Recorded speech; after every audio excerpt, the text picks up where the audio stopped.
Welcome to the Keeper of History. I hope the world has been kind to you today. Tonight, I invite you to disconnect from the noise of the present and drift with me into the shadows of the past. We are about to embark on a journey through time to witness the final moments of history's most iconic figures. These are stories of power and glory, but also of profound tragedy and the silence that follows. You do not need to watch your screen. In fact, I have designed this video with a pure black screen to give your eyes a rest and to help you drift into a deep and peaceful sleep. So please lie back, adjust your pillows, let the tension in your shoulders fade away. Close your eyes and let the darkness wrap around you like a warm blanket. Tonight, we are not just learning history, we are feeling it. Let us travel back 2,000 years to the ancient world where our first tragedy begins. Our journey starts in the heart of the Roman Republic. The year is 44 BC. Rome is a sprawling metropolis of marble and stone, a city that rules the Mediterranean with an iron fist. The air in the streets is thick with the smell of dust and incense and the roar of the crowds. But beneath the surface of this golden empire, a dark current is flowing. At the center of it all stands one man, Julius Caesar. To the people, he is a hero, a conqueror who expanded the borders of Rome to the wild lands of Gaul and crossed the Rubicon to seize destiny by the throat. He has just been named Dictator Perpetuo, dictator for life. It is a title that has never been held before, a title that whispers of kings and tyrants. Caesar walks through the city like a god among men. He wears the laurel wreath upon his head to hide his thinning hair, and he drapes himself in robes of Tyrian purple, the color of royalty. He believes he is untouchable. He believes that his mercy to his enemies has bought him loyalty. But he is wrong. In the shadows of the Senate House, the knives are already being sharpened. The very men Caesar calls his friends are plotting his demise. They are not his enemies from the battlefield. They are his peers, men who dine at his table, men who smile to his face while their hearts burn with jealousy and fear. They call themselves the Liberators, led by Gaius Cassius Longinus and the man Caesar trusts, perhaps more than any other, Marcus Junius Brutus. Brutus is the son of Caesar's mistress. He is a man torn between his love for Caesar and his duty to the Republic. The conspirators whisper in his ear day and night. They tell him that Caesar is destroying democracy, that Caesar wants to be a king. And in Rome, the word king is a curse. They tell Brutus that for Rome to live, Caesar must die. The plan is set for the Ides of March, the 15th day of the month, a day that will live in infamy forever. But the universe seems to know what is coming. In the days leading up to the assassination, strange things begin to happen across Rome. It is said that horses which Caesar had dedicated to the gods refused to eat and wept uncontrollably. There are reports of owls hooting in the daylight, a terrible omen of death. The sky itself seems to bleed. But the most chilling warning comes to Caesar directly. A soothsayer, a fortune teller with eyes that see beyond the veil of time, stops Caesar in the bustling streets. The old man grabs the dictator's arm and whispers a warning that has echoed through the centuries. Beware the Ides of March. Caesar laughs. He is a man of logic and war. He does not fear the superstitions of old men.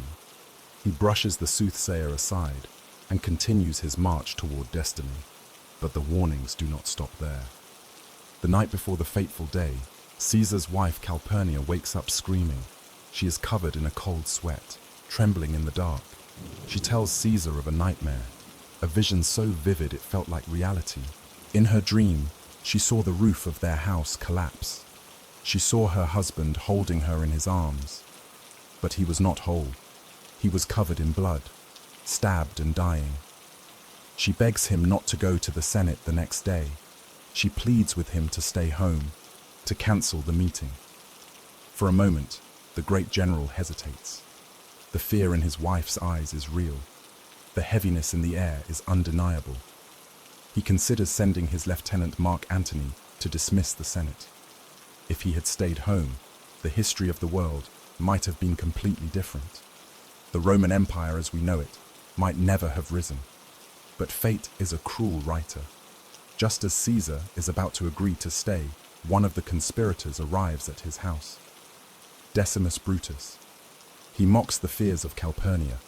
He tells Caesar that the Senate is waiting to offer him a crown, to make him king of all the provinces outside of Italy. He asks Caesar if he will let the bad dreams of a woman dictate the schedule of the most powerful man on earth. Caesar's pride is his greatest weakness. He cannot bear to be seen as afraid. He puts on his toga, he adjusts his wreath, and he steps out into the sunlight of the 15th of March. As he walks through the city, the crowds cheer. He sees the soothsayer again in the crowd, the old man who warned him. Caesar smiles at him with arrogance. He calls out to the man saying, "The Ides of March are come," implying that the danger has passed. The soothsayer looks back at him with sad, knowing eyes and replies softly, "I, Caesar, but not gone. The day is not over yet." Caesar arrives at the theatre of Pompey, where the Senate is meeting. He is surrounded by senators, men in white togas who bow and scrape before him. He does not see the daggers hidden beneath the folds of their cloth. He does not see the nervous glances they exchange. He walks to his golden chair, the seat of his power. He sits down expecting adulation, expecting glory. Instead, he is about to meet the cold, hard steel of betrayal. The doors close. The guards are left outside. Caesar is alone in a room full of wolves. The tension in the hall is suffocating. A silence falls before the storm, the last moment of peace before the world breaks apart. The signal comes not with a shout, but with a touch. A senator named Tillius Cimber approaches the dictator's chair.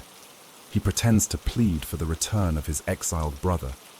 He grabs Caesar's toga at the shoulders and pulls it down, stripping the fabric away from Caesar's neck. Caesar is startled. He tries to push the man away, shouting that this is violence, not a petition. But it is too late. The dam has broken. Behind him, a senator named Casca draws a dagger from beneath his robes. With trembling hands, Casca strikes the first blow. It is a clumsy strike grazing Caesar's neck. For a brief moment, the great general fights back. He is a soldier who has survived countless battles.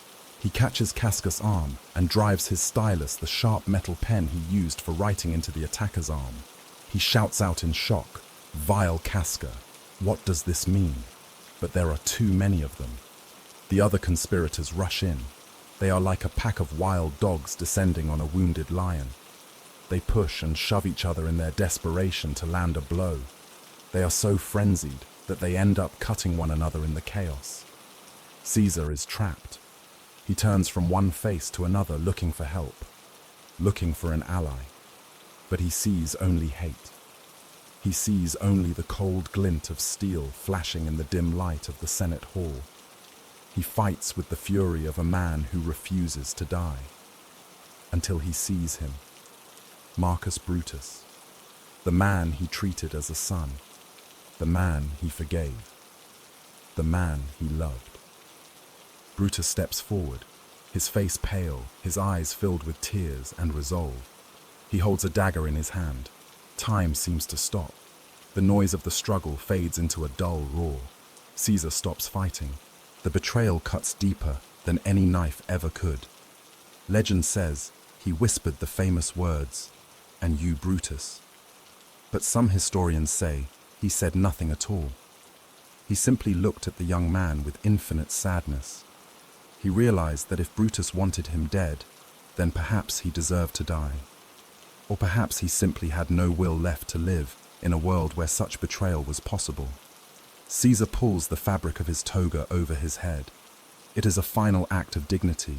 He does not want his enemies to see his face twisted in the agony of death. He wants to leave this world as he lived in it, with grace. He stops resisting. The blades continue to fall, one after another, piercing his chest, his groin, his face.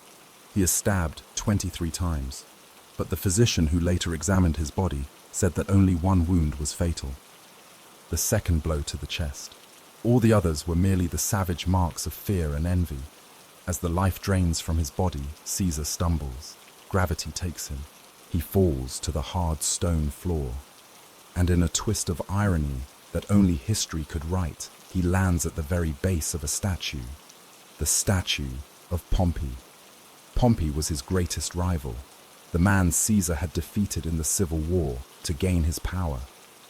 Now in death, Caesar lies bleeding at his feet, as if Pompey were looking down on him, claiming the final victory from the grave. The blood of the dictator pools on the cold marble, spreading out like a dark map of the empire he built. The deed is done. The senators stand back, chest-heaving hands covered in crimson. They shout to the empty room, liberty, freedom, tyranny is dead. But there is no applause, there is no cheering. The other senators who were not part of the plot have fled in terror. The halls are empty. The city outside falls into a stunned silence. The liberators thought they would be hailed as heroes. But as they marched through the streets showing their bloody knives, the people of Rome did not cheer. They hid behind closed doors. They wept.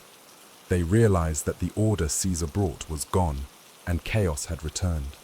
Caesar is left alone on the Senate floor, the most powerful man in the world, abandoned in the dust. Eventually, 3 of his slaves creep into the hall. They are the only ones loyal enough to care for him now. They gently lift his broken body. One arm hangs down limp and lifeless, swaying as they carry him home to Calpurnia. The nightmare she had the night before has come true. The roof has collapsed. Her husband is dead. His death did not save the Republic as Brutus had hoped. Instead, it plunged Rome into a series of bloody civil wars that would last for years. Out of the ashes, the Roman Empire would rise not as a democracy, but as a monarchy ruled by Caesar's heir Augustus. The conspirators were hunted down one by one. Brutus and Cassius would eventually take their own lives with the very same daggers they used to kill Caesar.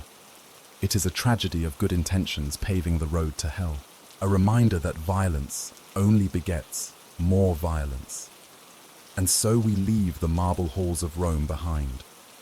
The sun sets on the ancient empire, and the shadows lengthen across history. We travel forward in time now. We cross the snowy Alps and the turbulent waters of the English Channel. We move 15 centuries into the future to the green and foggy lands of England. It is the year 1485. The medieval world is coming to an end.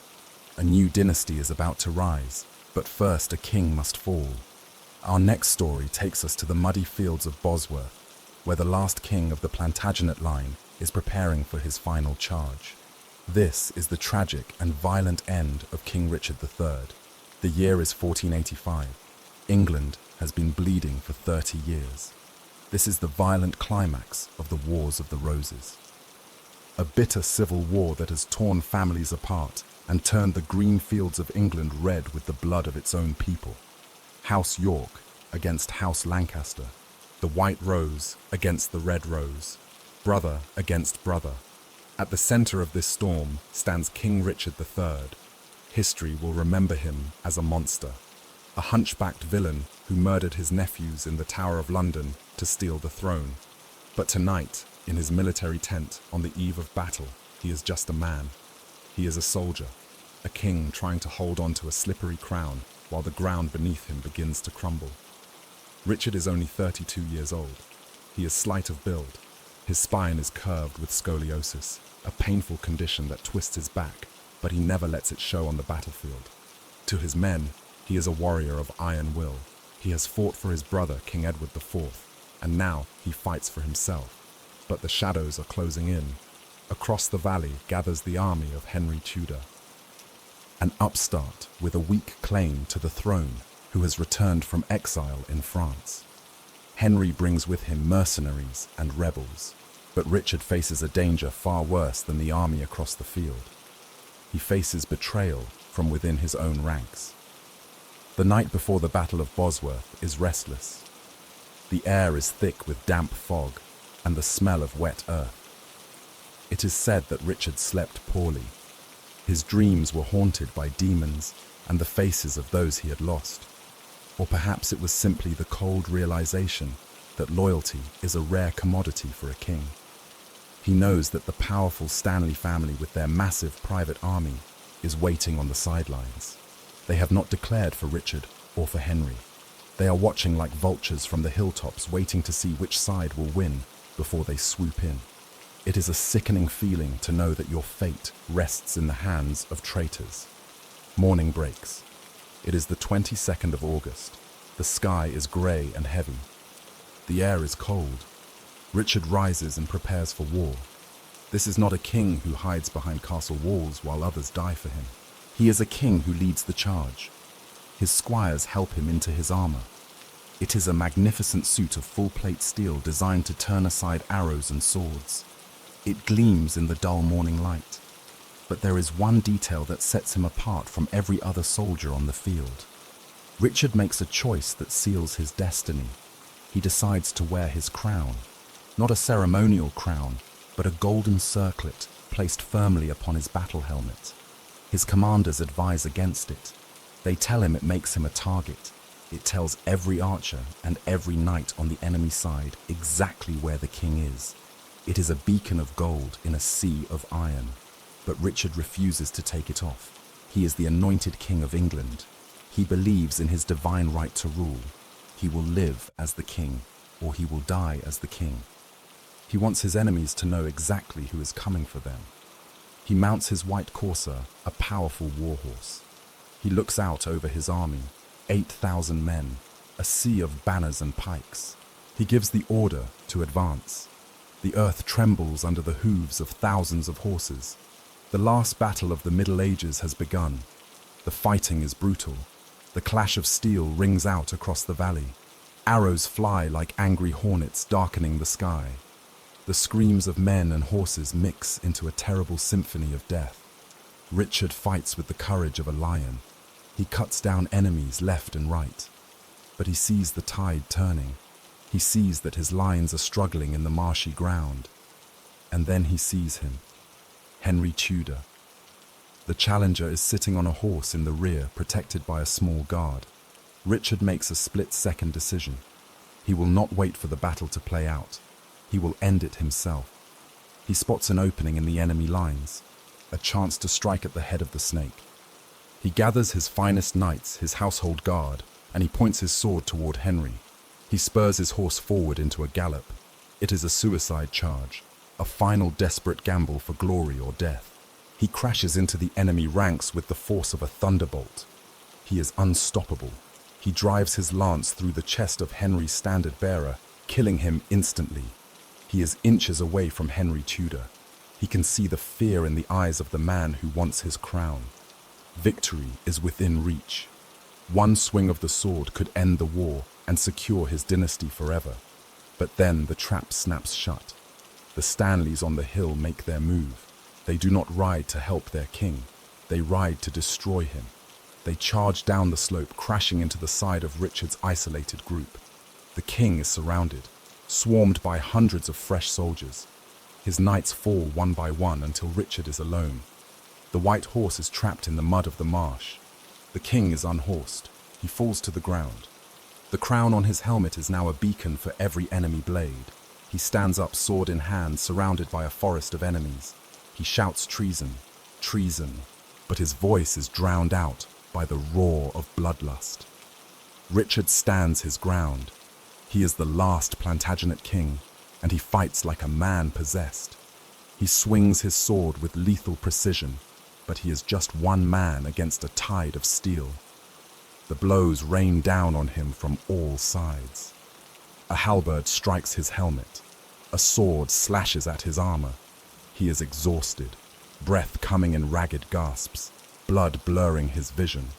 Finally, a blow so powerful it shatters the back of his skull, brings him down. The king falls into the mud. The golden circlet he fought so hard to keep falls from his helmet and rolls into a hawthorn bush. It is said that a soldier found it later and placed it on the head of Henry Tudor, right there on the bloody field, crowning him King Henry VII. But for Richard, there is no honor in death. The treatment of his body is a final insult intended to strip him of all dignity. The victors strip the dead king naked. They tie a rope around his neck and throw his limp body over the back of a horse like a slaughtered animal. As they parade him back to the town of Leicester, his head hangs down and it strikes a stone on a bridge. A final cruel blow, even in death. He is put on public display for 2 days so that everyone can see that the lion is truly dead, that the war is over. He is then buried in a hastily dug grave in the choir of the Greyfriars Church. No grand tomb, no royal funeral, just a hole in the ground for a defeated king. Time passes, the world moves on. Henry Tudor establishes a new dynasty, the Tudors, which will give rise to Henry VIII and Elizabeth I. The location of Richard's grave is forgotten. The Church of Greyfriars is destroyed during the Reformation. The stones are taken to build walls and houses. The grave of the king is lost under layers of dirt and debris. For 5 centuries, people believed that his body had been dug up and thrown into the River Soar. They believed he was gone forever. A ghost story to frighten children. But history has a way of revealing its secrets. Fast forward to the year 2012. The modern city of Leicester stands where the medieval town once was. A group of historians and archaeologists begin a search based on old maps and new theories. They believe the old church might be located underneath a municipal car park, a parking lot where people leave their cars while they go shopping. It sounds absurd, a king under the asphalt. But they decide to dig. On the very first day of the dig, they find something. Human remains. A skeleton with a curved spine. The scoliosis of Richard III. The bones tell a brutal story. The skull shows signs of terrible trauma, confirming the violent death recorded in the chronicles. They perform DNA tests, matching the bones to a living descendant of Richard's sister. The results come back a perfect match. The king in the car park is real. After 500 years of lying in the dark, under the wheels of cars, Richard III is found. In 2015, he is finally given the burial he was denied. Thousands of people line the streets as his coffin is carried to Leicester Cathedral. He is laid to rest, with the honor befitting a monarch. It is a strange and moving end to a tragic tale. A man who died alone and betrayed, surrounded by enemies, is finally at peace, surrounded by the respect of a future generation. It reminds us that truth can be buried, but it can never be destroyed. The earth always gives back what it has taken. We leave the cold mud of Bosworth now and travel north, far north to the rugged highlands of Scotland. We are moving into the 16th century, a time of velvet and poison, a time when 2 queens ruled on one island and the world was not big enough for both of them. This is the story of a woman born to be queen of 2 nations, but who died a prisoner of her own cousin. Our next tragedy is the heartbreaking life and death of Mary Stuart, known to the world as Mary, Queen of Scots. The story of Mary Stuart begins not with a birth, but with a prophecy of doom. She was born in the year 1542 at Linlithgow Palace in Scotland. Her father, King James V, died just 6 days after she was born.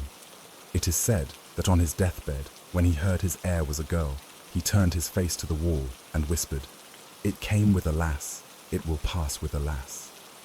He was speaking of the Stuart dynasty. From her very first breath, Mary was a pawn in the great Game of Thrones. She was crowned Queen of Scotland before she could even lift her head. Her childhood was a fairy tale, but one with a dark edge. She was sent away to France to be raised in the glittering court of the French king. France was the center of culture and art, and Mary blossomed there. She was tall, beautiful, and charming. She had hair the color of burnished copper and skin as white as marble. She married the Dauphin of France, and for a brief, shining moment, she was the Queen of France and the Queen of Scotland. She had the world at her feet. But tragedy struck early. Her young husband died of an ear infection, leaving her a widow at 18. The white mourning clothes she wore earned her the name, the White Queen. With no place left for her in France, Mary returned to the cold grey shores of Scotland. It was a land she hardly knew, a land torn apart by religious strife. While Mary was a devout Catholic, her country had turned Protestant under the fiery preaching of John Knox. She arrived not as a beloved monarch, but as a stranger in a strange land. She tried to rule with tolerance. She tried to be the queen of all her people. But in the 16th century, a woman ruling alone was seen as an aberration. She needed a husband, and her choice of husband would be the beginning of her end. She married her cousin, Henry Stuart Lord Darnley. He was tall and handsome, but inside he was a vain, arrogant and cruel boy. The marriage was a disaster. Darnley demanded power he did not earn. He grew jealous of Mary's secretary, an Italian musician named David Rizzio. He convinced himself that Mary and Rizzio were lovers. One night, while Mary was heavily pregnant and dining with friends, Darnley and his conspirators burst into her private supper room. They dragged the screaming Rizzio out of the room and stabbed him 56 times. Mary was forced to listen to the screams of her friend while a pistol was pointed at her pregnant belly. It was a night of horror that killed any love she had for her husband. But violence begets violence. Less than a year later, the house where Darnley was staying exploded. His body was found in the garden, strangled.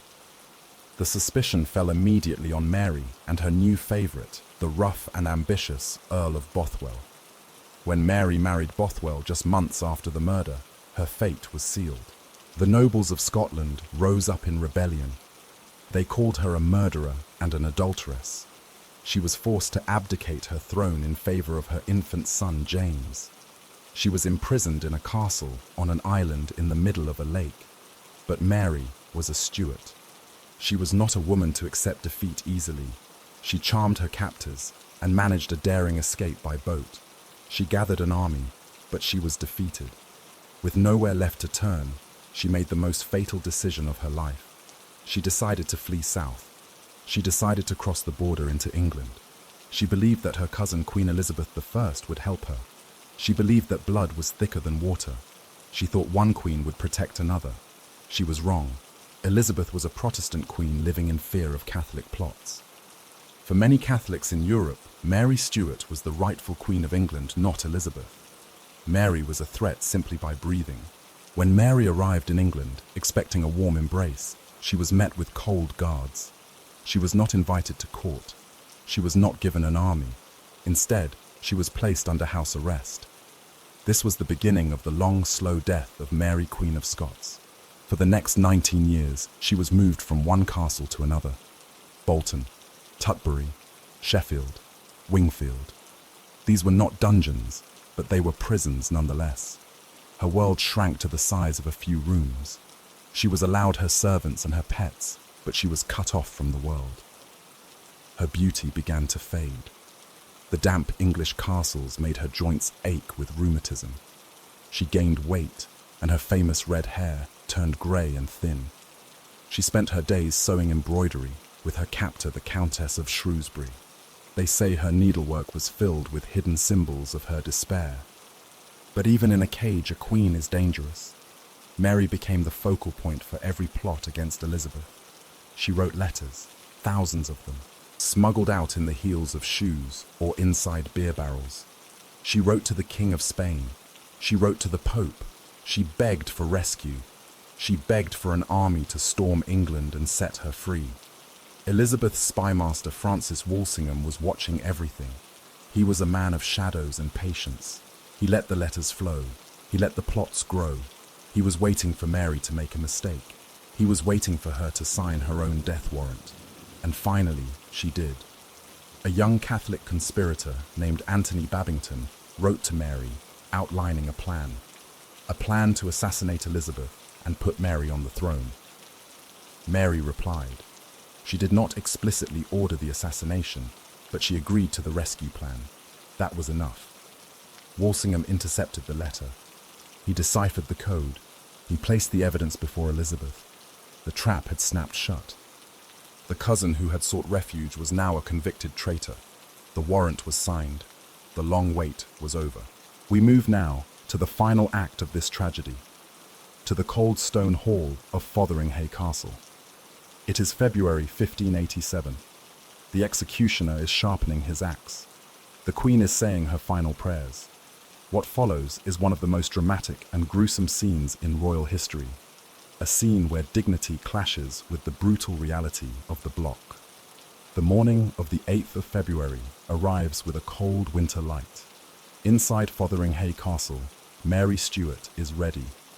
She has spent her final night not in panic, but in calm preparation.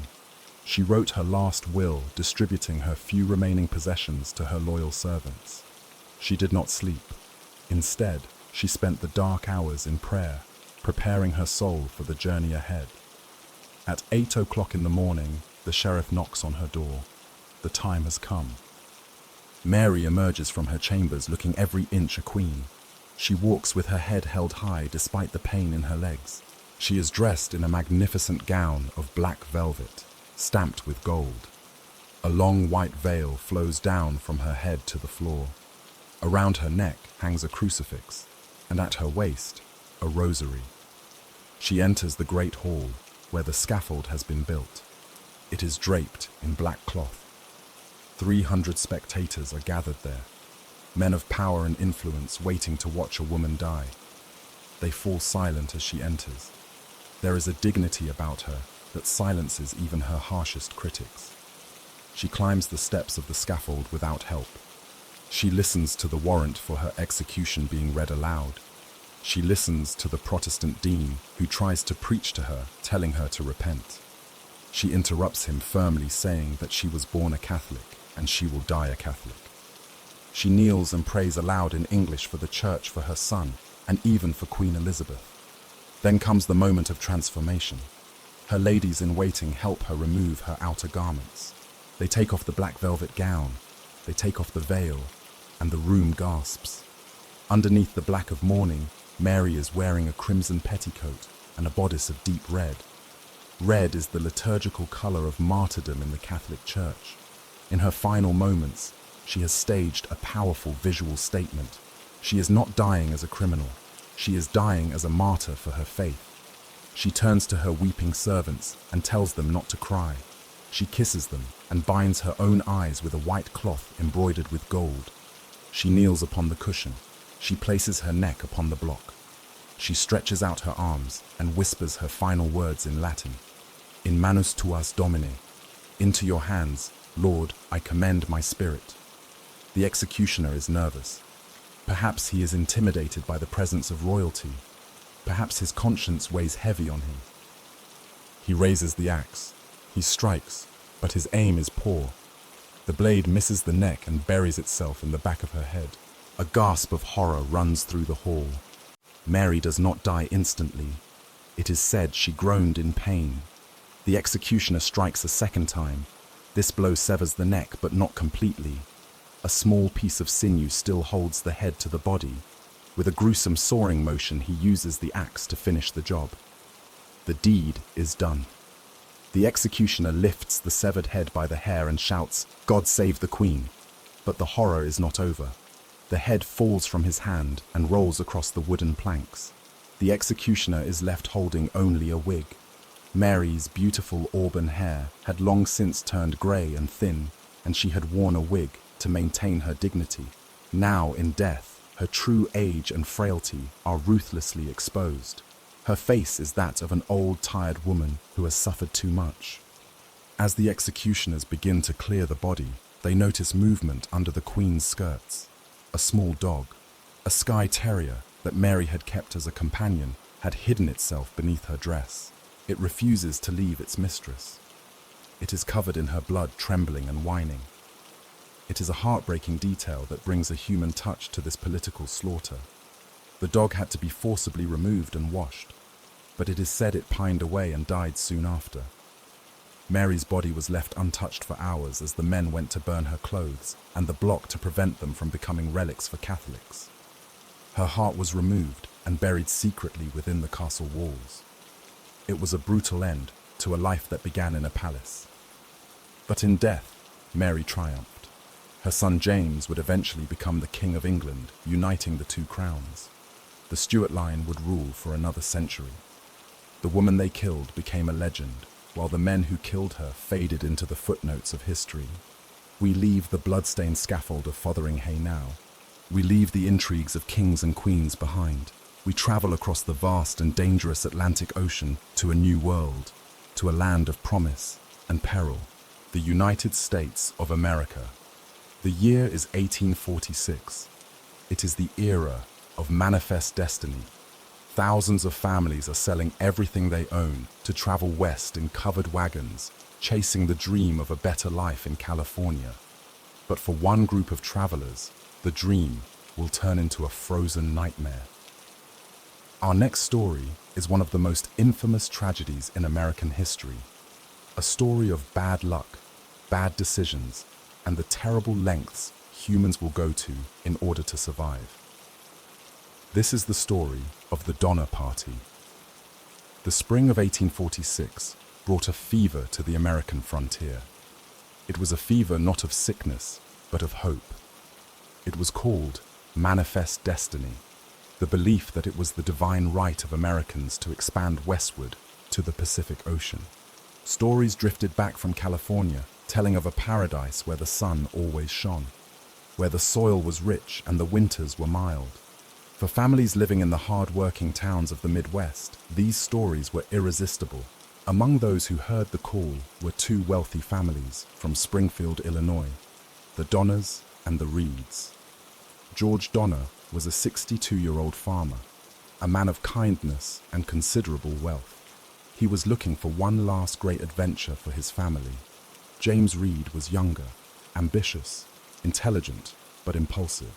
Together they organized a caravan that would become known to history as the Donner Party. They did not leave as desperate refugees. They left as kings of the road. Their wagons were brand new. James Reed had built a massive 2-story wagon for his invalid mother-in-law and his children. It was so large and comfortable, it was nicknamed the Palace Car. It had a stove, cushioned seats, even a mirror.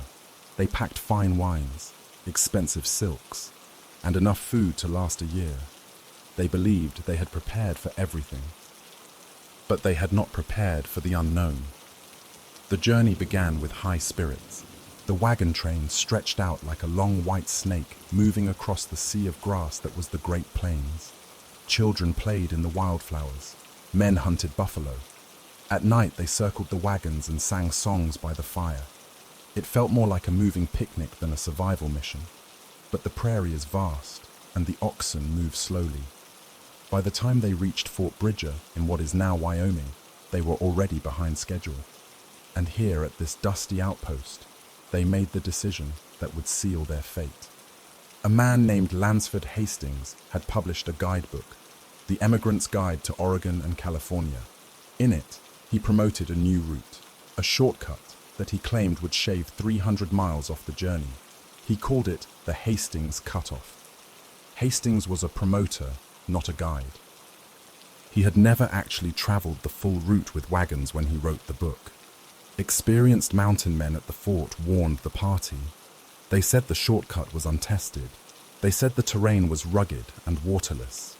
They advised the families to stick to the established trail, the safe trail. But James Reed was a man in a hurry. He looked at the map and saw a straight line. He looked at his family and thought of the easy winter in California. He convinced the others. On July 20th, while other wagon trains turned right to follow the safe path, the Donner Party turned left. They turned toward the unknown. Almost immediately, the shortcut turned into a nightmare. The trail was non-existent. The wagons had to carve their own road through thick brush and steep canyons. They spent days hacking through trees just to move a few miles. The oxen grew tired. The men grew frustrated. Tempers flared in the heat. What was supposed to save them weeks was costing them precious time. But the worst was yet to come. The Great Salt Lake Desert. Hastings had written that the desert crossing would take 2 days. In reality, it was a hellscape of salt and sand that stretched for 80 miles. The wheels of the heavy wagons sank into the soft crust. The sun beat down with no mercy. There was no water, not a drop. The heat created mirages that drove men and animals to the brink of madness. Oxen broke free from their yokes and ran off into the wasteland, never to be seen again. The palace car, the symbol of their wealth and pride, had to be abandoned in the salt. They threw away furniture. They threw away books. The dream of a comfortable arrival was gone. Now it was just a struggle to keep moving. It took them 6 days to cross the desert. When they finally reached water on the other side, the group was broken. They were exhausted, they were angry, and they were dangerously late. It was now October. The air was getting colder. The leaves on the aspen trees were turning gold, a sign that autumn was ending. Ahead of them loomed the Sierra Nevada mountains, the last barrier between them and California. The peaks rose up like a jagged wall of granite reaching into the clouds. The party pushed on, desperate to beat the snow. They were racing against the seasons. But nature does not care about human desperation. On October 31st, the lead wagons reached a high mountain lake near the summit. They were just days away from safety. They looked up at the pass. And then the first flake fell. Then another, and another. The sky turned a bruised purple, and the wind began to howl. It was not just a snowfall. It was the beginning of one of the worst winters ever recorded in the Sierra Nevada. The trap had snapped shut. The Donner Party was not going to California. They were going to hell. The snow did not stop for days. When it finally cleared, the mountain pass was buried under 5 feet of white powder. The wagons were useless. The oxen were scattered and buried. The families were trapped. They hastily built crude cabins near the frozen lake using logs and ox hides for roofs. The Murphy and Eddy families huddled together in one, the Breen family in another. The Donners were stuck further back at Alder Creek, unable to reach the lake. They camped in tents that offered little protection against the biting wind. The trap was complete. They were prisoners of the winter. At first they tried to maintain hope. They rationed the little food they had. They hunted for game, but the animals had all migrated lower down the mountain to escape the storm. Soon the food ran out. Then they ate the oxen that had died in the snow. When the meat was gone, they boiled the hides. They boiled the leather from their saddles and their shoes. They made a gluey paste that filled their stomachs, but gave no nourishment. Hunger began to change them. It hollowed out their cheeks and dulled their eyes. It made them lethargic and irritable. It turned fathers against sons and neighbors against neighbors. In mid-December, a group of 15 men and women made a desperate decision. They fashioned crude snowshoes out of oxbows and rawhide. They decided to walk out of the mountains to find help. They called themselves the Forlorn Hope. It was a suicide mission. They walked into a white void with only 6 days of starvation rations. They were battered by storms so fierce they had to huddle together under blankets while the snow buried them alive. One by one, they began to die. And there in the freezing wilderness, the survivors crossed a line that would haunt them for eternity. To stay alive, they had to consume the bodies of the dead. It was the ultimate taboo, a descent into a primal state where only the will to live mattered. Of the 15 who left, only 7 reached the settlements in California. Back at the lake, the situation was even worse. The snow was now 20 feet deep. The cabins were buried so deep they looked like holes in the ground. Inside, it was dark, damp, and reeked of sickness. People were dying of starvation and hypothermia. The survivors were too weak to drag the bodies out into the snow, so they lived alongside the dead. The psychological toll was unimaginable. Tamsen Donner, the wife of George Donner, had the chance to be rescued. When the relief parties finally broke through, she was thin and weak, but she could have walked out. But she refused to leave her dying husband. She chose to stay and die with him rather than live without him. It was a heartbreaking act of love in the midst of horror. The rescue parties were heroic. Men from California risked their own lives to trek back up into the mountains. What they found when they arrived at the cabins shocked them to their core. They found human bones scattered near the hearths. They found children who looked like skeletons, their eyes huge and terrified. They found a scene of such misery that many of the rescuers wept openly. Of the 87 people who entered the mountains, only 48 survived. The Donner Party became a cautionary tale, a grim reminder of how fragile civilization is when pitted against the raw power of nature. The survivors carried the scars of that winter for the rest of their lives. They rarely spoke of what happened in the cabins. The stigma of cannibalism followed them like a shadow. But in truth, they were not monsters. They were ordinary people, pushed to the absolute limit of human endurance. They did what they had to do to see the sun rise one more time. Today, the peaceful waters of Donner Lake reflect the pine trees and the blue sky, hiding the horrors of the past beneath a serene surface. We leave the freezing silence of the Sierra Nevada now. We leave the raw struggle for physical survival and move to a different kind of struggle. A battle of the mind, a battle for knowledge. We travel across the ocean to the cobblestone streets of Paris, France, at the turn of the 20th century. It is a time of gas lamps and scientific revolution. Our next story is about a woman who literally gave her life for light. She discovered a power that could cure cancer, but could also destroy cities. This is the tragic and inspiring story of Madame Marie Curie. Paris in the late 19th century is a city of lights and shadows. It is the capital of art and romance, but tucked away in a drafty, leaking shed on the Rue Le Monde. A different kind of magic is happening. This is the laboratory of Marie and Pierre Curie. It is not a pristine white room filled with gleaming equipment. It is little more than a stable with a dirt floor and a glass roof that lets the rain in. It is freezing in the winter and suffocatingly hot in the summer. But inside this humble shack, a woman is changing the course of history. Marie Sklodowska was born in Poland, a land erased from the map by foreign powers. She came to Paris with little money, but a hunger for knowledge that burned brighter than any fire. She met Pierre Curie, a quiet and brilliant physicist, and they found in each other a soulmate. Theirs was a love story written in the language of science.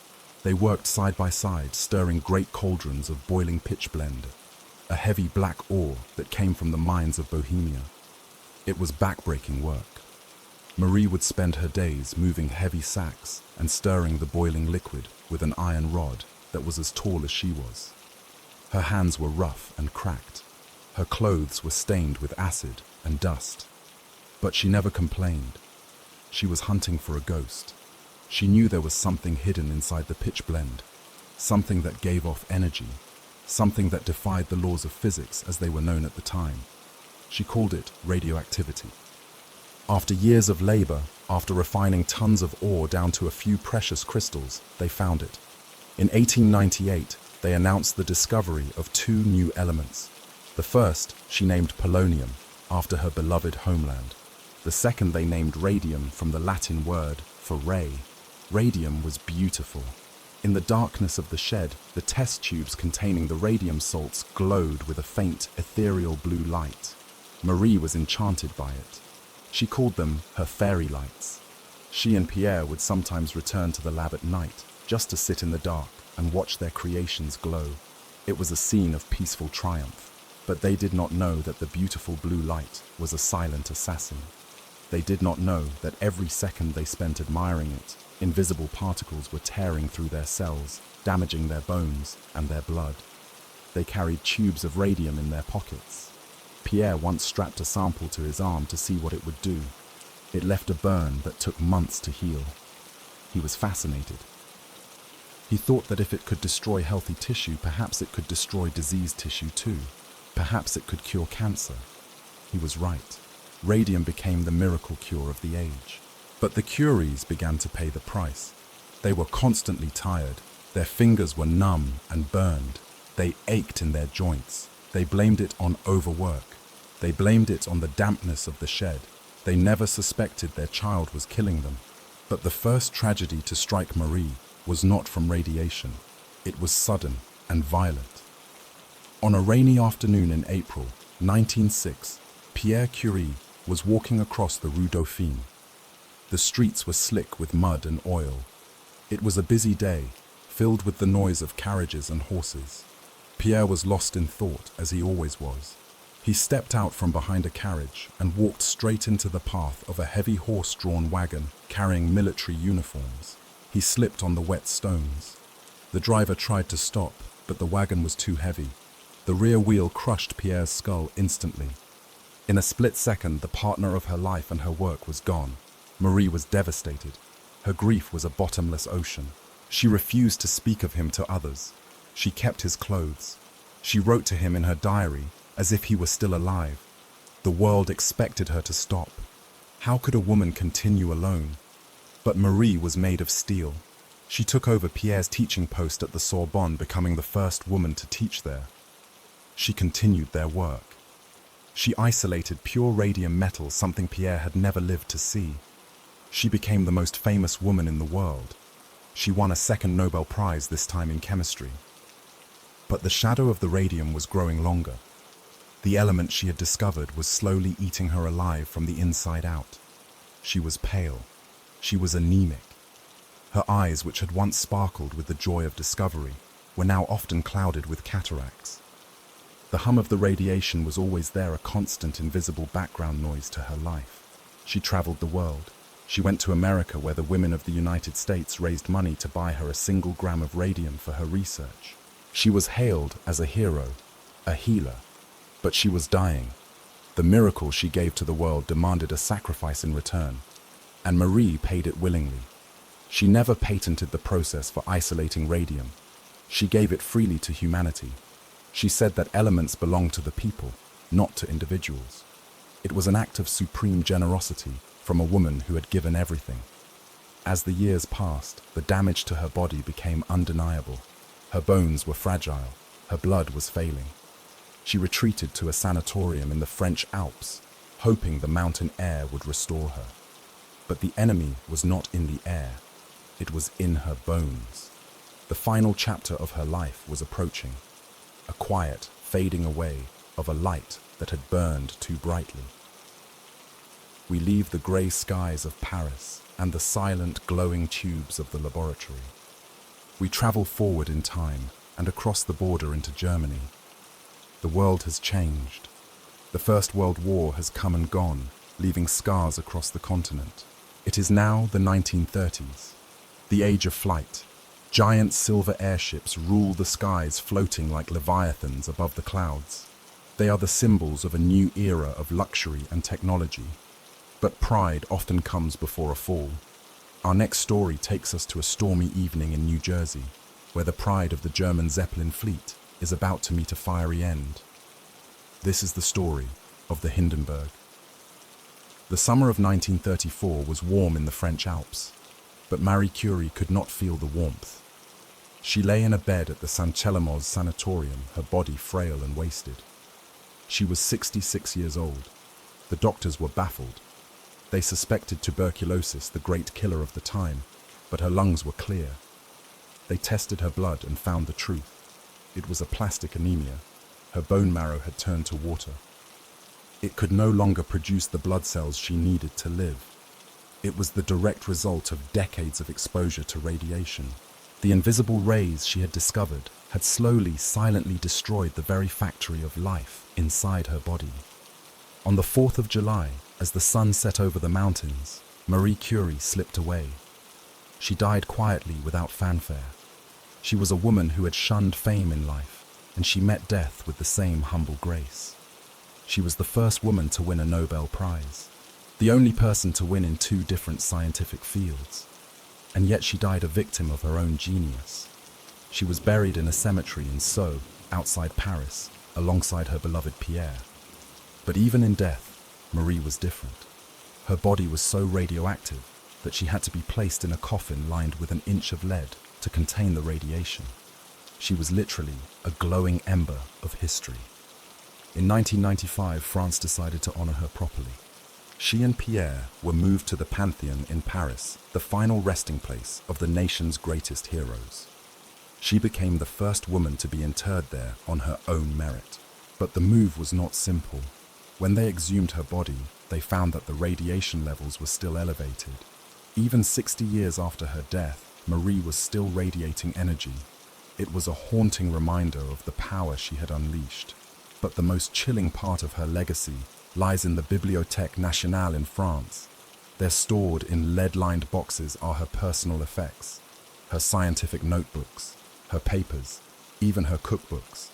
These items are the holy grail of scientific history, but they are also deadly.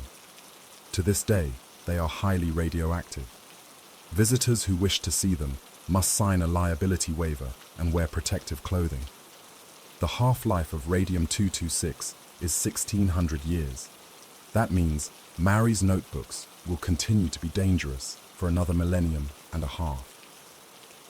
Long after we are all gone, the pages she touched with her bare hands will still be humming with the invisible fire of the stars. It is a legacy that will quite literally outlive civilization as we know it. Her story is one of ultimate sacrifice. She proved that knowledge has a price. She walked into the unknown and brought back fire, and that fire consumed her. But thanks to her, millions of lives have been saved through cancer treatments and X-rays. She gave herself so that others could live. And now we turn our eyes from the microscopic world of atoms to the majestic world of giants. We look up to the sky. It is the golden age of airships. The 1930s are dominated by the Zeppelin, massive silver cigars that float effortlessly across the oceans. They are the symbols of luxury power and the technological might of Nazi Germany.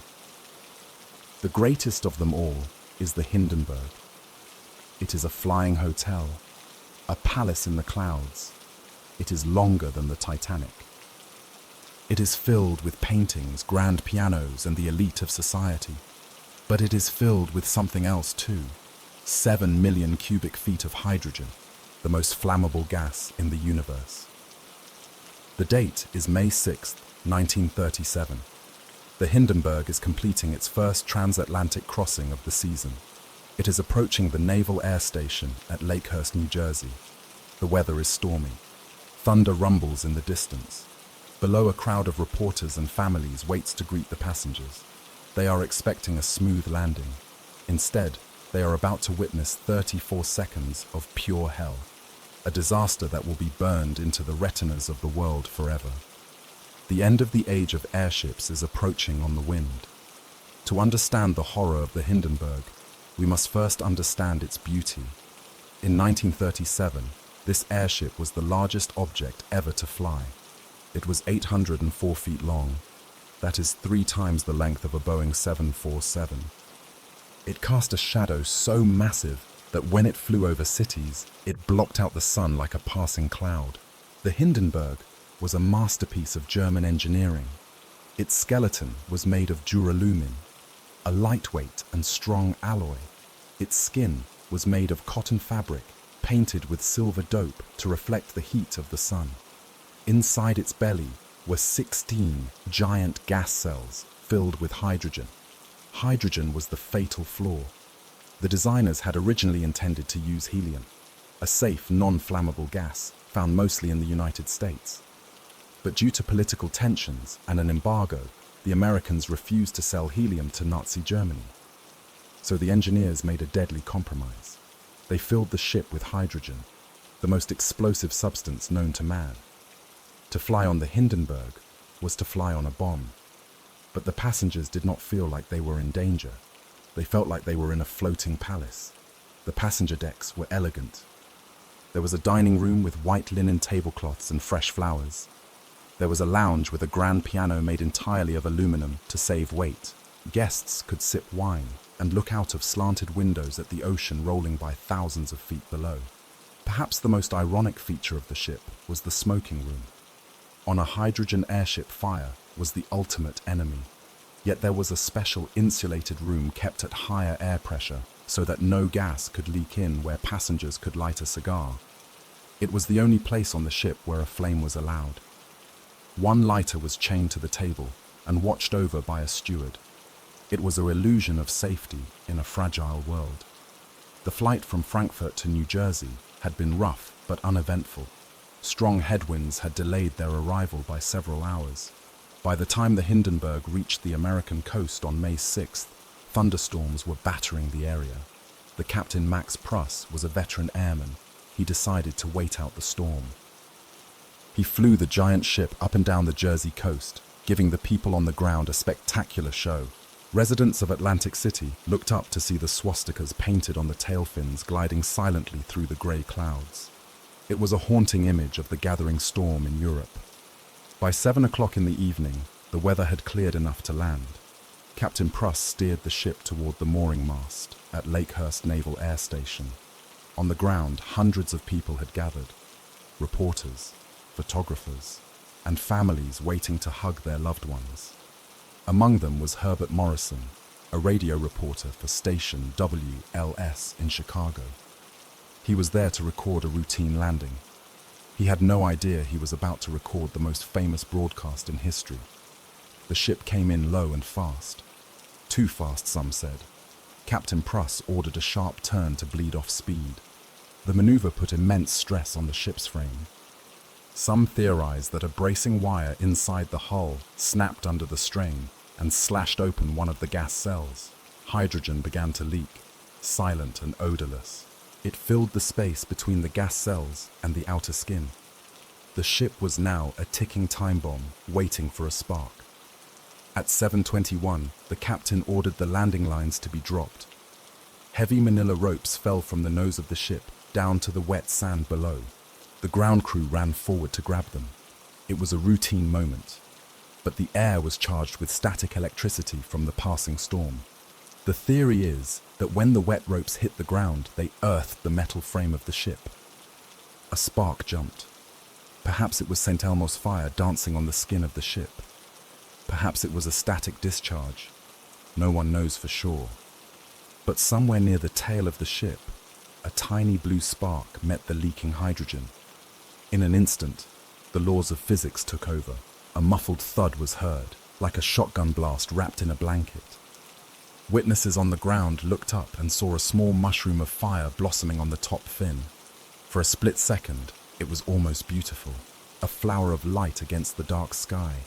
But then the fire roared. It ate the fabric skin. It ignited the gas cells.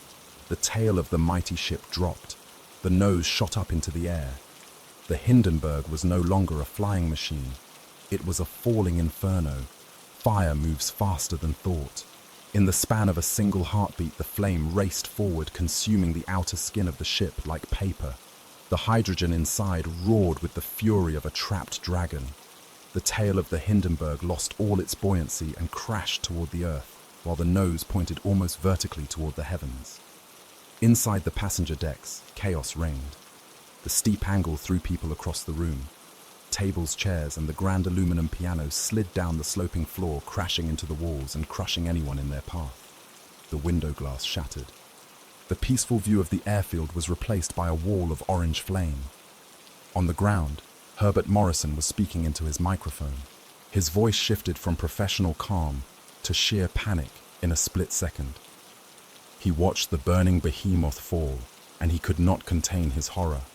He cried out the words that would become the epitaph of the era. "It is bursting into flames. It is falling. Oh, the humanity." He sobbed openly as he described the burning wreckage crashing onto the sandy field. His raw, unfiltered emotion captured the collective trauma of a world watching its technological dreams turn into a nightmare. For the passengers trapped inside, the choices were impossible. Stay and burn or jump and risk death. The ship was still hundreds of feet in the air but falling fast. Some jumped too early. They fell into the void and died on impact. Others waited. They clung to the window ledges, feeling the heat sear their backs. They waited until the ground was rushing up to meet them. One of them was an acrobat named Joseph Spar.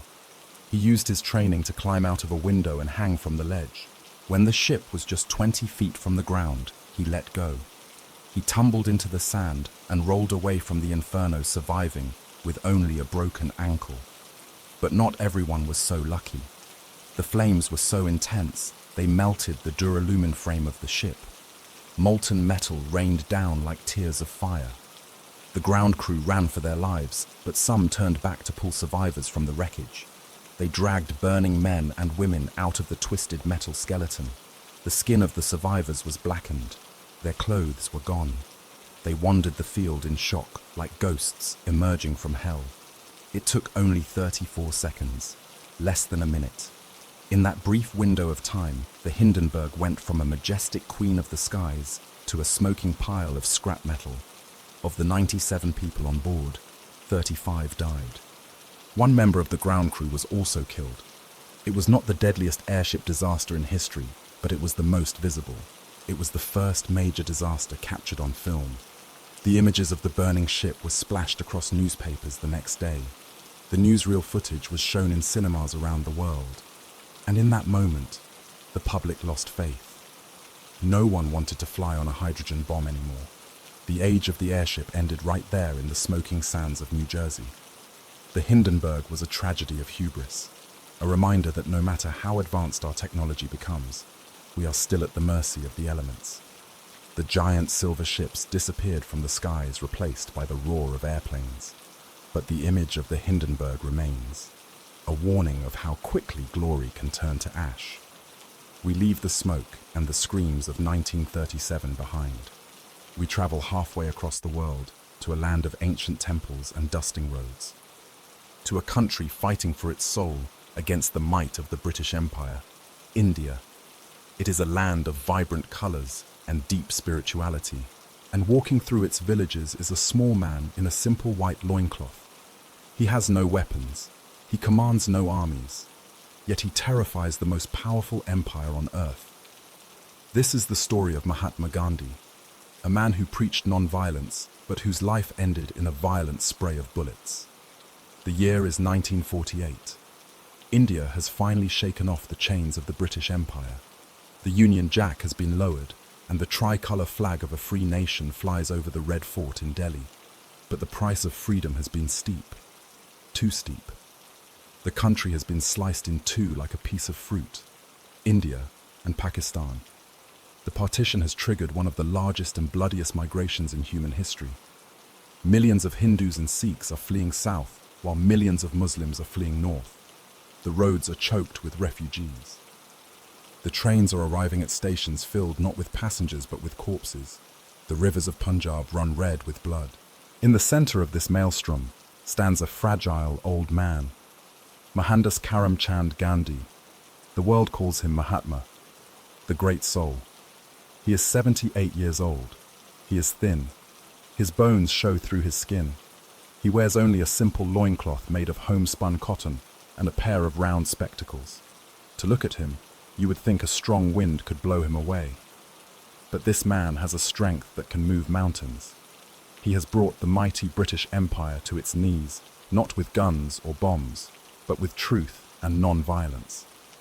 He calls it Satyagraha, soul force.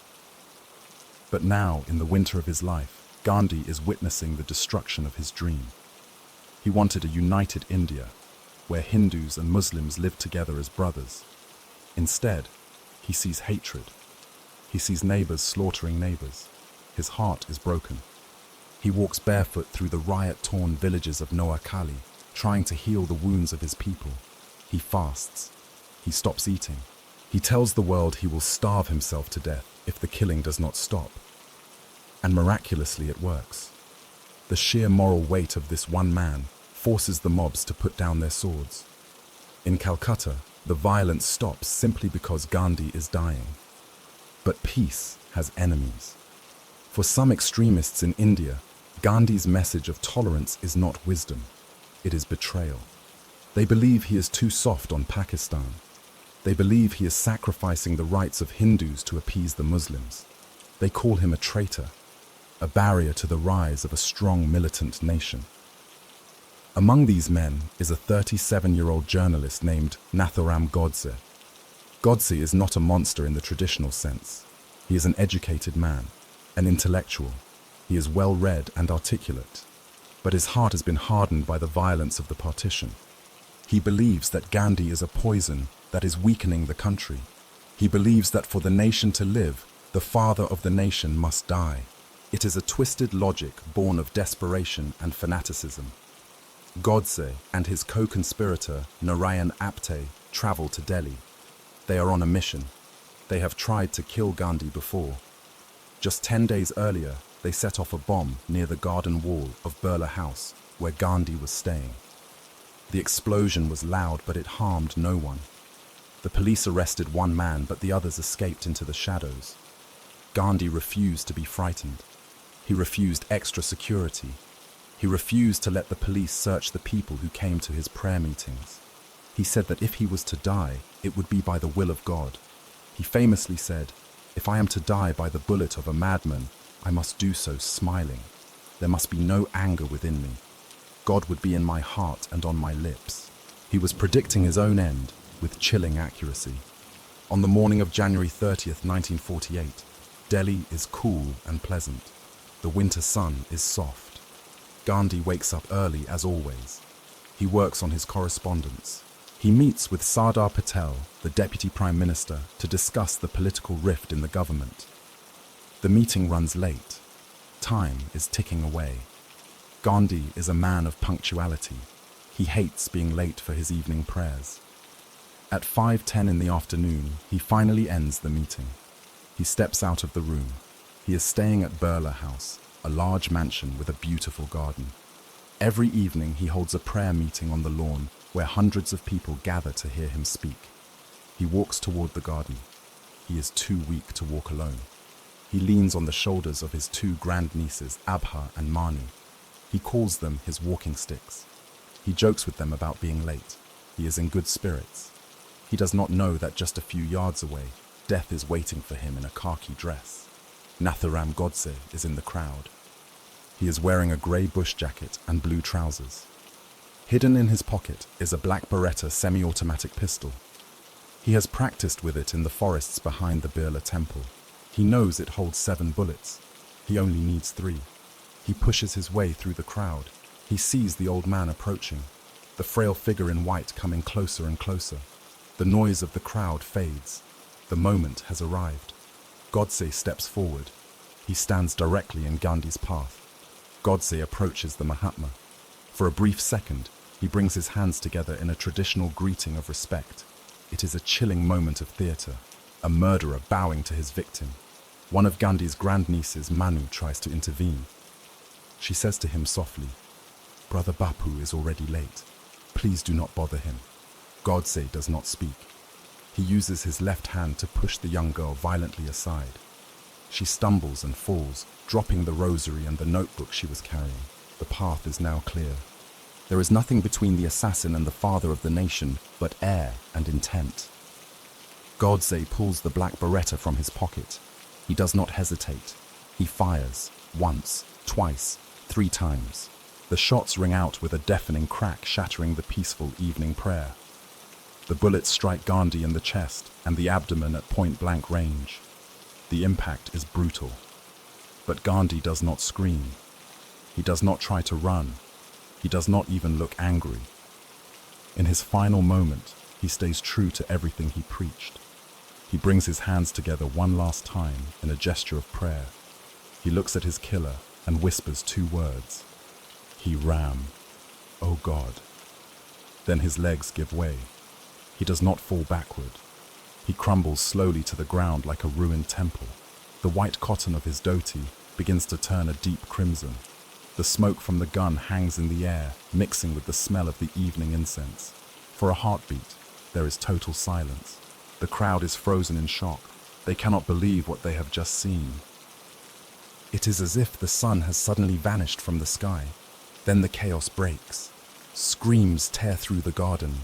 People rush forward, some to help the fallen leader, others to tear the assassin apart. Godse does not try to flee.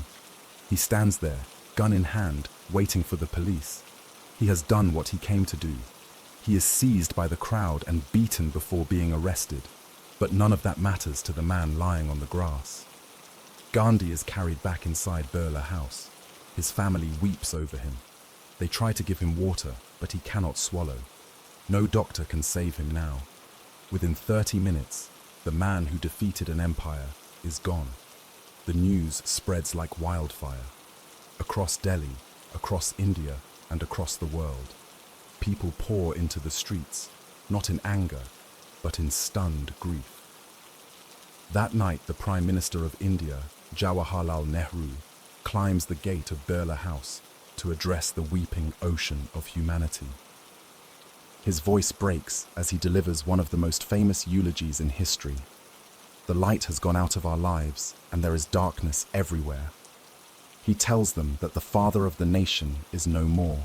The next day, millions of people line the streets to watch his funeral procession. The man who owned nothing but a spinning wheel and a pair of glasses is given a send-off fit for an emperor. His body is placed on a flower-decked vehicle pulled by soldiers. It takes 5 hours to reach the banks of the Yamuna River. There, at a place now called Raj Ghat, his mortal remains are consigned to the flames. The fire consumes the body, but it cannot consume the idea. Gandhi died as he lived, a martyr for peace. His death shocked the nation into silence. The communal violence that had been tearing India apart suddenly stopped. The shame of killing their own father doused the fires of hatred. In a way, his death achieved what his life had struggled to do. It brought peace. We leave the smoke of the funeral pyre drifting over the sacred rivers of India. We travel forward 15 years to a world that seems brighter, more modern. We go to the United States of America in the early 1960s. It is the era of Camelot, a time of youth and optimism. A handsome young president sits in the White House with his beautiful wife. They represent a new generation, a generation that believes it can go to the moon and solve the problems of the earth. But in the city of Dallas, Texas, dark clouds are gathering. A rifle is being assembled in a 6th-floor window. Our next story is the most analyzed and debated murder in American history. The day the dream died. This is the assassination of President John F. Kennedy. The year is 1963. The United States is riding the crest of a wave. The president is John Fitzgerald Kennedy. He is young. He is charismatic. He has a smile that seems to promise a brighter future. Beside him is his wife Jacqueline. She is the epitome of elegance and grace. Together, they have turned the White House into a place of culture and style. The press calls it Camelot, a reference to the legendary court of King Arthur, where the weather was always perfect and the knights were always brave. But even Camelot had its enemies, and even the brightest days must eventually fade into night. November 22nd begins as a grey and drizzly morning. The President and the First Lady are in Fort Worth, Texas. They are on a political tour. Texas is a key state for the upcoming election, and the Democratic Party there is feuding. Kennedy needs to heal the rift. He needs to win Texas to win a second term. He wakes up early and speaks to a crowd in a parking lot standing in the rain. He returns to the hotel to prepare for the short flight to Dallas. In the suite, Jacqueline Kennedy is getting dressed. She chooses a suit made of pink wool boucle with a navy blue collar and a matching pillbox hat. It is a suit that will become the most famous garment in American history. The president asks her to look her best. He tells her, show them what Texas girls can do. He wants her to dazzle the crowds. He knows that the people love her perhaps even more than they love him. At 11:30 in the morning, Air Force One touches down at Love Field in Dallas. The rain has stopped. The clouds have parted and the sun is shining brightly. It feels like a good omen. The couple steps off the plane to a roaring reception. Thousands of people are pressing against the chain-link fences hoping to catch a glimpse of the golden couple. Jackie is given a bouquet of red roses. It is a small detail, but a telling one. Usually the wife of a dignitary in Texas is given yellow roses, the symbol of the state. But today, the roses are red. Red like love. Red like blood. They walk to the waiting limousine. It is a dark blue Lincoln Continental convertible. Its code name is SS100X. Because the weather has cleared, the Secret Service agents make a fateful decision. They remove the plastic bubble top.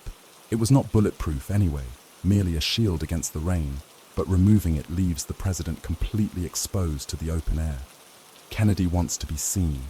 He wants to connect with the people. He orders the agents to stay off the rear bumper so they do not block the view. He is stripping away his protection layer by layer. The motorcade begins its journey toward downtown Dallas.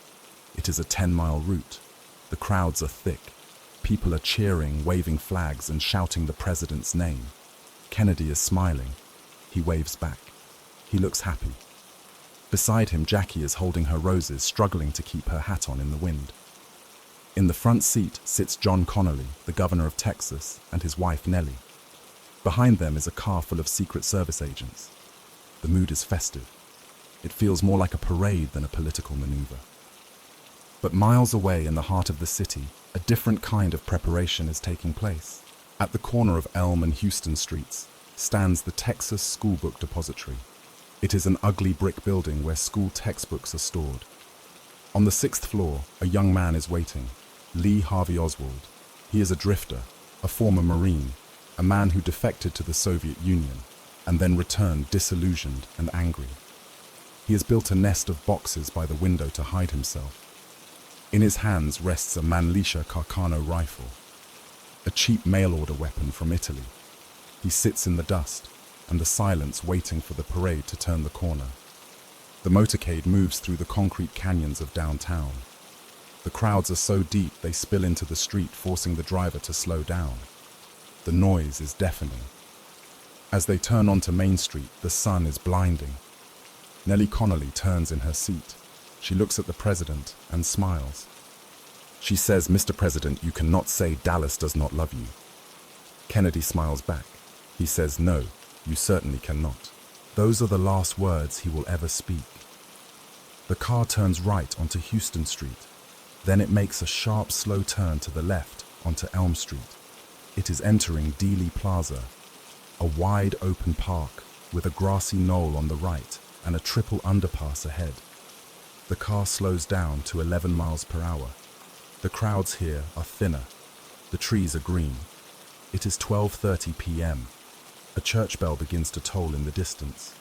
A flock of pigeons takes flight from a roof, startled by a sharp, sudden sound, like the backfire of a motorcycle, or a firecracker, or a gunshot. The first shot misses. It strikes the pavement behind the limousine, sending sparks flying. Or perhaps it hits the president's neck. To this day, no one is entirely sure. But the president reacts. He stops waving. He brings his hands up to his throat as if he is adjusting his tie. His elbows flare out. He has a look of confusion on his face. Not pain yet, just confusion. Governor Connolly, seated in front of him, twists in his seat, trying to see where the sound came from. He shouts, "My God, they are going to kill us all." Then comes the second shot. This is the bullet that defies physics in the minds of many. It strikes the president in the upper back, exits through his throat, passes through the governor's back, shatters his rib, and exits his chest before smashing his wrist and lodging in his thigh. Both men are now wounded. The car is filled with blood. Jackie Kennedy turns to her husband. She is confused. She thinks he is having a seizure. She leans in close to check on him. Her face is inches from his. And then the third shot. The fatal shot. It strikes the president in the head. The impact is catastrophic. It throws him backward and to the left. In that split second, the leader of the free world is gone. What happens next is a scene of pure instinct and horror.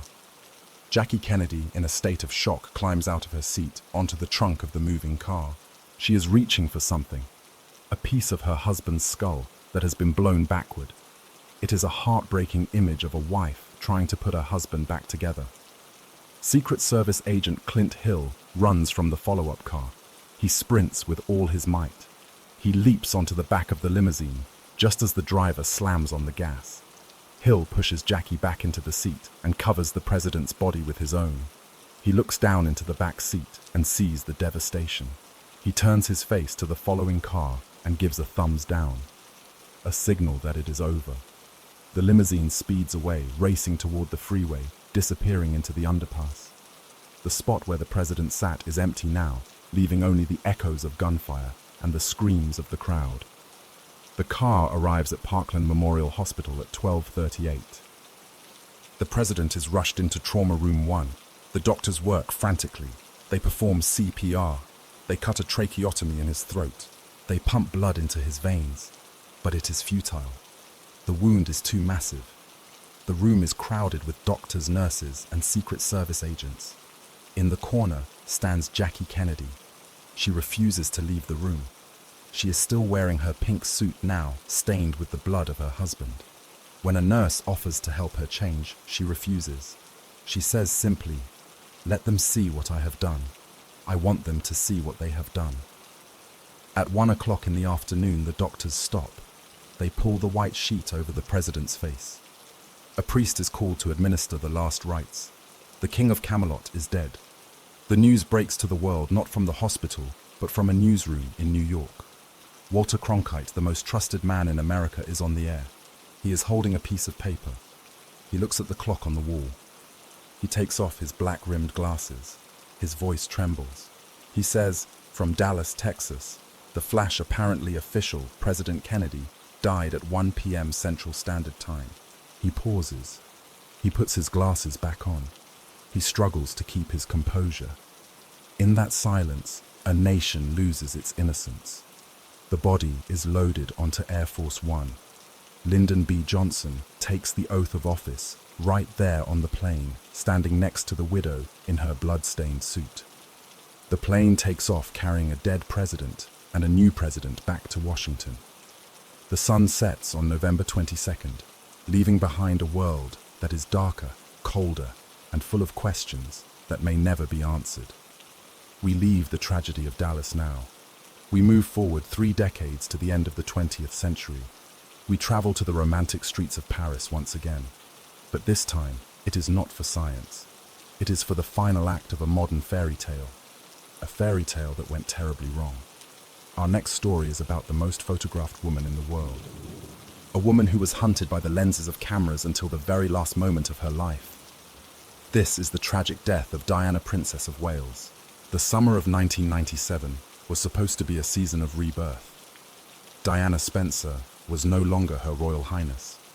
She had lost the title, but she had gained something far more powerful. She was the Queen of Hearts. She was a woman who walked through minefields in Angola to save children she had never met.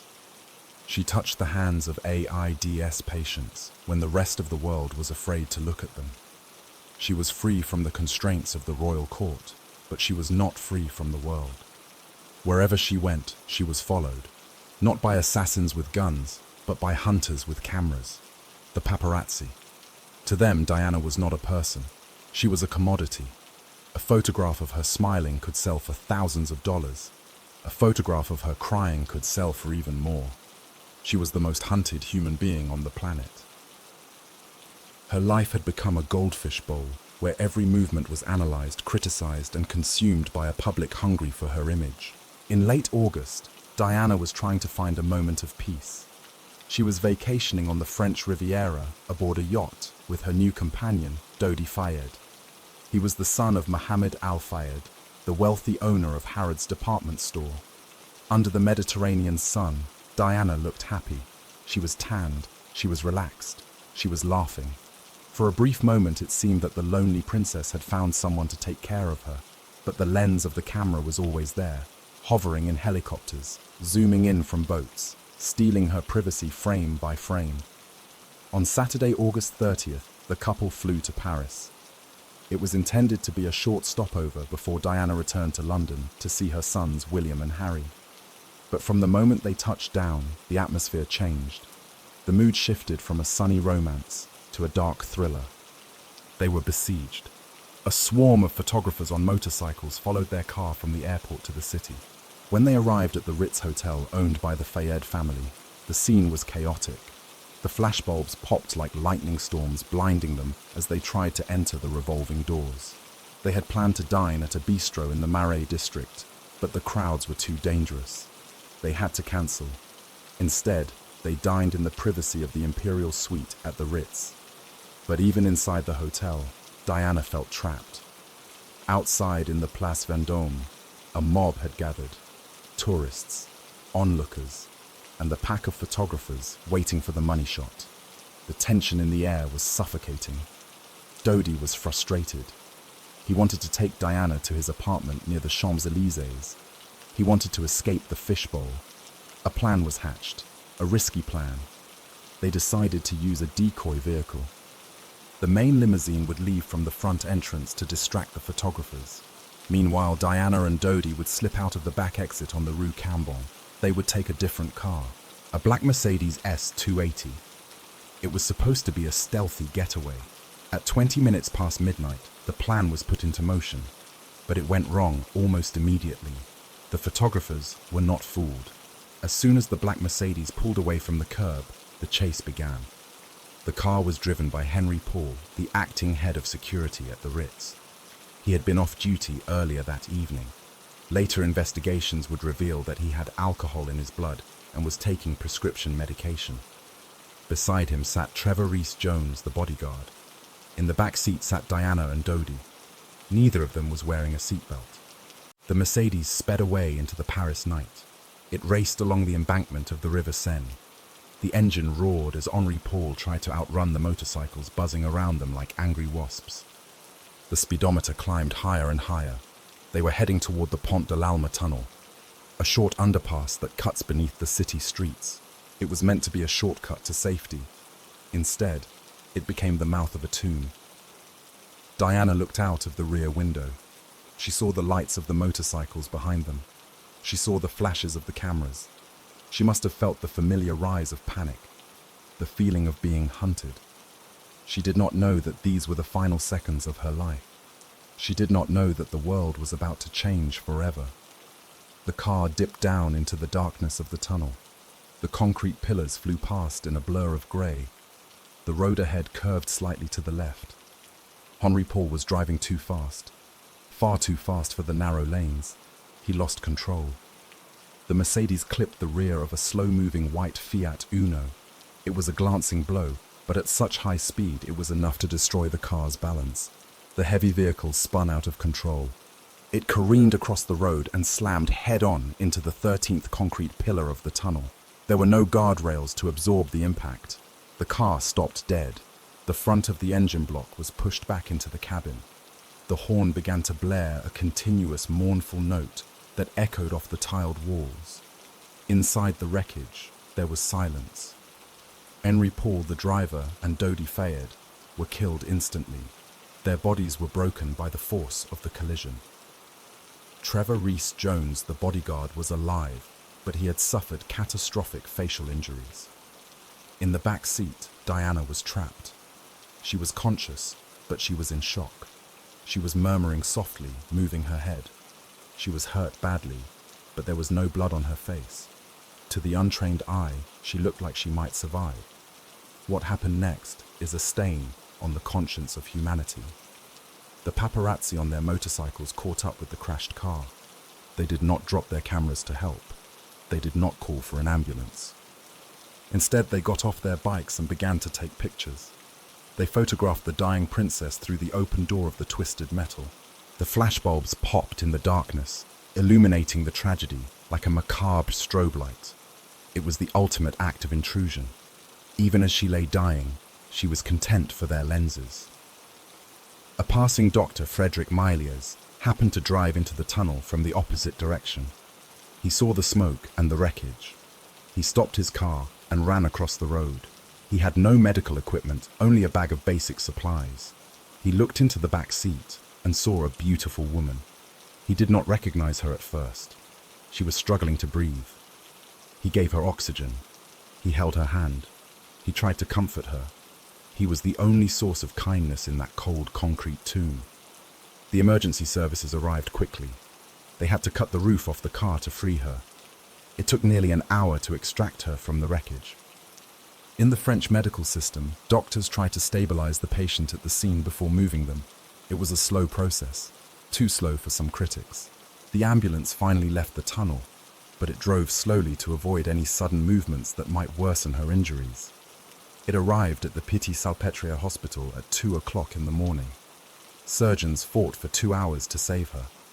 They opened her chest and found that the impact had torn her pulmonary vein. She was bleeding to death internally. They tried everything. They massaged her heart with their hands. They used electric shocks. But the damage was too great. The woman who had survived the coldness of the royal court could not survive the violence of the crash. At 4 o'clock in the morning, the announcement was made. Diana, Princess of Wales, was dead. The news hit the world like a physical blow. When the sun rose over London, people began to gather at Kensington Palace. At first there were hundreds, then thousands, then millions. They brought flowers. Soon the sea of bouquets stretched as far as the eye could see. It was an outpouring of grief, unlike anything seen in modern history. People wept in the streets. Strangers hugged each other. The stoic British Reserve had crumbled. Her funeral was watched by 2.5 billion people. That is nearly half the population of the world at the time. They watched as her coffin, draped in the royal standard, was carried through the streets on a gun carriage. They watched as her 2 young sons, William and Harry, walked behind their mother's body, their heads bowed in sorrow. It was an image that broke 1 billion hearts. Inside Westminster Abbey, Elton John sang a rewritten version of Candle in the Wind. Goodbye, England's Rose. Diana was buried on a small island in the middle of a lake at her family estate in Althorpe, alone at last, safe from the cameras, safe from the world. Her death forced a reckoning with the media. It changed the way the monarchy interacted with the people. She left a legacy of compassion that continues to this day. She proved that you do not need a crown to be a queen. You only need a heart. We leave the island of silence now. We travel to our final destination. We go to the cold grey streets of Moscow. It is the early 21st century. Russia is changing. It is becoming a place of power and oil, but also of shadows and secrets. In this dangerous landscape, one woman dares to speak the truth. She is a journalist with silver hair and a pen made of steel. She writes about war, about corruption, about the things that powerful men want to keep hidden. She knows she is a target. She knows they are coming for her, but she refuses to put down her pen. Our final story is the assassination of Anna Politkovskaya. Moscow in the early 2000s is a city of cold winds and hard faces. The Soviet Union is gone, but the shadows of the old regime still linger in the alleyways. It is a time when becoming a journalist is one of the most dangerous professions in the country. To ask the wrong question is to invite a visit from men in dark suits. To print the wrong story is to risk disappearing forever. In this climate of fear, Anna Politkovskaya stands tall. She is a reporter for Novaya Gazeta, one of the last independent newspapers in Russia. She is striking to look at. She has silver grey hair that she wears loose, and eyes that seem to look right through the lies of politicians. She is not interested in gossip or celebrity news. Her beat is the war zone, specifically Chechnya, a small, mountainous republic in the south where the Russian army is waging a brutal campaign against separatists. Most journalists are too afraid to go there. The Kremlin controls the narrative. They say it is a clean operation, an anti-terrorist mission. But Anna goes to see for herself. What she finds is a nightmare. She walks through bombed-out villages where the smell of death hangs heavy in the air. She interviews grandmothers who have lost their grandsons. She visits hospitals where children lie wounded by artillery shells. She writes about torture pits and filtration camps. She names the names of corrupt generals and warlords. She becomes the voice of the voiceless. To the people of Chechnya, she is a saint. To the powerful men in Moscow, she is a problem. A very loud, very persistent problem. They try to silence her. At first they use threats, anonymous phone calls in the middle of the night, letters describing how she will die. Then they get more serious. In 2001, she is detained by military forces in Chechnya. She is thrown into a pit. They threaten to rape her. They conduct a mock execution, firing bullets just inches above her head to see if she will break. She does not break. She returns to Moscow and writes about it. In 2004, during the horrific school siege in Beslan, where terrorists took hundreds of children hostage, Anna rushes to the airport. She wants to go there, to mediate, to help save the children. She boards a plane. She drinks a cup of tea. 10 minutes later, she collapses. She falls into a coma. Her kidneys fail. It is a clear case of poisoning. She survives by a miracle, but the message is clear. Next time you will not wake up. Her friends beg her to stop. Her children beg her to leave the country. They tell her that she has done enough, that she cannot fight a machine with a pen. But Anna refuses. She says simply, "If I stop writing, then who will tell the truth?" She believes that journalism is not just a job, it is a moral duty. She knows she is walking on thin ice. She tells an interviewer, "I am not afraid. I'm just doing my job." But in her eyes, there is a deep sadness. She knows that in Russia, the truth is often fatal. It is October 7th, 2006, a Saturday. It is a crisp autumn day in Moscow. Leaves are falling on the boulevards.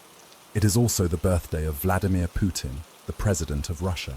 Anna goes about her day like any ordinary woman.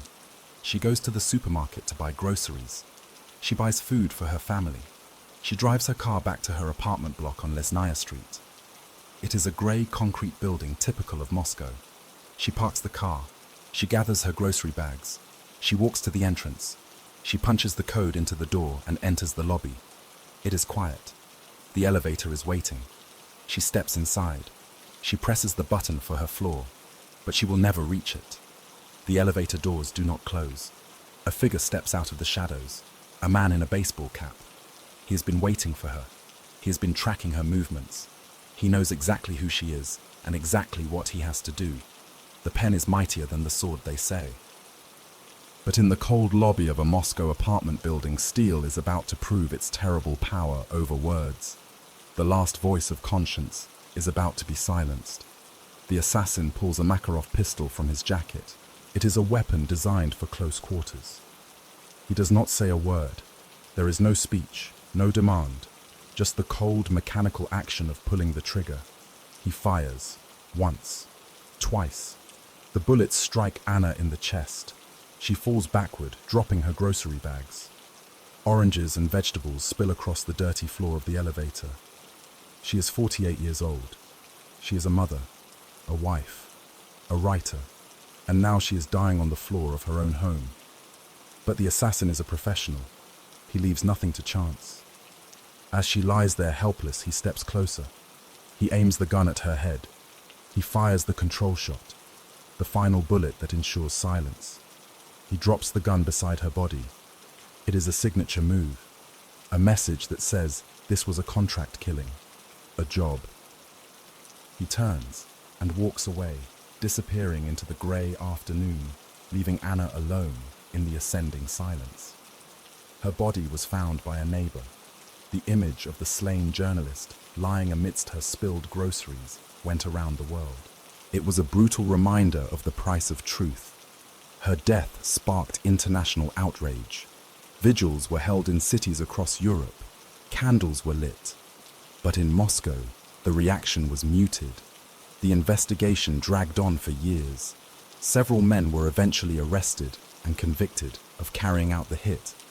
But the person who ordered it, the mastermind in the shadows, was never found. The person who wanted Anna silenced remains free to this day. Anna Politkovskaya once wrote, "People sometimes pay with their lives for saying aloud what they think." She paid that price. But she bought something with it. She bought immortality. Her words are still read.